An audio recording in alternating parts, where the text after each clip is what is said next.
പാലക്കാടും രമേശ് പിഷാരടി തന്നെ ഇപ്പോൾ മുന്നിലുണ്ട്. ഒരു ഘട്ടം വരെയും ശോഭാ സുരേന്ദ്രൻ മുന്നിലായിരുന്നെങ്കിൽ പിന്നീട് പിന്നിലേക്ക് പോയിട്ടുണ്ട്. പേരാമ്പ്രയിൽ ഫാത്തിമ തെഹ്ലി തന്നെയാണ് ഇപ്പോഴും മുന്നിട്ട് നിൽക്കുന്നത് എന്നുള്ളതും എടുത്തു പറയേണ്ട ഒരു കാര്യമാണ്. ധർമ്മടത്തും അതുപോലെ തന്നെയാണ് എടുത്തു പറയേണ്ടതാണ്. ഈ 5-6 റൗണ്ട് എത്തുമ്പോഴും പിന്നിൽ തന്നെയാണ് മുഖ്യമന്ത്രി എന്നുള്ളത് ഏറെ എടുത്തു പറയേണ്ട ഒരു കാര്യം തന്നെയാണ്. എന്ത് സംഭവിച്ചു എന്നുള്ള കാര്യം തന്നെയാണ് അത് അന്വേഷിക്കേണ്ടിയിരിക്കുന്നത്.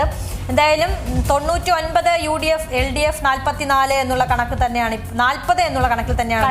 എനിക്ക് തോന്നുന്നു ഇവർ പ്രതീക്ഷ വെച്ചൊരു സീറ്റാണ്, BJP NDA പ്രതീക്ഷ വെച്ചൊരു സീറ്റാണ്. പക്ഷെ ആ പ്രതീക്ഷയൊക്കെ കടന്ന് അവിടെ കടകംപള്ളി 41 ആയിട്ടുണ്ട്, LDF 41 ആയിട്ടുണ്ട്, UDF 98 ആയിട്ടുണ്ട്. NDA ഒരു സീറ്റ് തന്നെയാണ് ഇപ്പോഴും നിലവിൽ നിലനിൽക്കുന്നത് എന്നുള്ളതാണ്. സണ്ണി ജോസഫ് ഒക്കെ മുന്നിൽ തന്നെയാണെന്ന് തോന്നുന്നു അല്ലേ? അതെ, സണ്ണി ജോസഫ് തിരിച്ച് ആ ലീഡ് ഉയർത്തുന്നുണ്ട് എന്നുള്ളതാണ് ഈ ഘട്ടത്തിൽ നമുക്ക് മനസ്സിലാക്കാനാകുന്നത്. എന്തായാലും ഒരു വലിയ പ്രതീക്ഷ ഉണ്ടായിരുന്നത് UDF-നായിരുന്നു. ആ പ്രതീക്ഷയ്ക്കൊത്ത് കണക്കുകൾ വന്നു നിൽക്കുന്നു എന്നുള്ളതാണ് നമുക്ക് ഈ ഘട്ടത്തിൽ മനസ്സിലാക്കാനാകുന്നത്. എന്തായാലും ആ കണക്കുകൾ അങ്ങനെ തന്നെ മുന്നോട്ട് പോകുമോ എന്നുള്ളതാണ് നമുക്കറിയേണ്ടത്. 99 ആയിരിക്കുന്നു. ആ 99-ൽ നിന്ന് ഉയരുമോ, ആ കണക്ക് ഉയരുമോ? 98, 41 UDF-ന്റെയും LDF-ന്റെയും കണക്കുകൾ കഴിഞ്ഞ തവണത്തെ UDF-ന്റെ കണക്കിലാണ് ഇപ്പോൾ LDF എത്തി നിൽക്കുന്നത്. 41 എന്നുള്ളതായിരുന്നു അന്ന് UDF കഴിഞ്ഞ നിയമസഭാ തെരഞ്ഞെടുപ്പിൽ UDF നേടിയത്. അത് ഇത്തവണ LDF ആ കണക്കിൽ വന്ന് നിൽക്കുന്നു. എന്തായാലും വലിയ ഒരു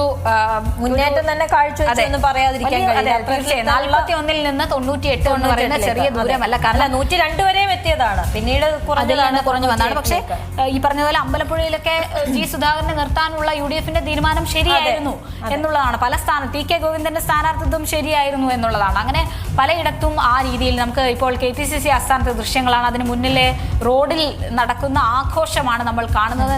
പ്രവർത്തകരുടെ ഒരു ആവേശമാണ്, ആഘോഷമാണ്. എന്തായാലും അവിടെ ജയം ഉറപ്പിച്ച് ഇനി അടുത്ത ചർച്ചകളൊക്കെയായി ആഘോഷവും നൃത്തവും ഒക്കെയാണ് നമ്മൾ ദൃശ്യങ്ങൾ കാണുന്നത്. എന്തായാലും വലിയ ഒരു മുന്നേറ്റം കാഴ്ചവെക്കാൻ UDF-നായി എന്നുള്ളത് എടുത്തു പറയേണ്ടതാണ്. അതുമാത്രമല്ല, അതിലപ്പുറത്തേക്ക് LDF-ന്റെ ക്യാപ്റ്റനെ ഒരു പോയിന്റിലെങ്കിലും ക്യാപ്റ്റന്റെ അടിപതറി എന്ന് നമുക്ക് പറയേണ്ടി വരും. അദ്ദേഹം കിതയ്ക്കുകയാണ്. ഒരു തരത്തിലും കഴിഞ്ഞ 3 റൗണ്ടുകളിലായി മുന്നോട്ട് വരാൻ സാധിച്ചിട്ടില്ല അദ്ദേഹത്തിന് എന്നുള്ളത്. ഏറ്റവും പുതിയ വാർത്തകളും വിശേഷങ്ങളും വിരൽത്തുമ്പിലറിയാൻ Zee മലയാളം ന്യൂസ് എല്ലാ ഡിജിറ്റൽ പ്ലാറ്റ്ഫോമുകളിലും ലഭ്യം.